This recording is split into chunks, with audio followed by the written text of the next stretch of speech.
Good morning mga katabs. Another day, another video, voice record vlog na naman ng inyong katabs. At ayan nga, nagdinis ako ng hinigaan namin dyan.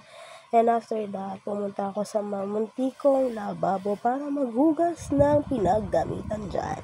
Dahil nag-prepare ako ng pagkain at baon ng aking anak at almusal namin mag-asawa. And after kong maglinis at maghugas ng pinggan dyan sa muntikong lababo, nilinis ko naman ang aking heater pot. Ayan, dahil nadumihan. And after kong malinis ang aking heater, naglampaso at nagwalis ang inyong inday taba. At after kong maglampas at nagwalis, dumiretso ako sa aming kwarto para tupiin ang aming mga damit na aking nilabahan kahapon. At habang tinutupi ko yan, nagpapasalamat ako sa mga manonood nito ulit. Ay, blessing sa akin ni God at nakawala ng stress. Sa inyong mga nanonood, maraming salamat po. Sana masipagan pa akong mag-voice record sa mga susunod ko pang trip.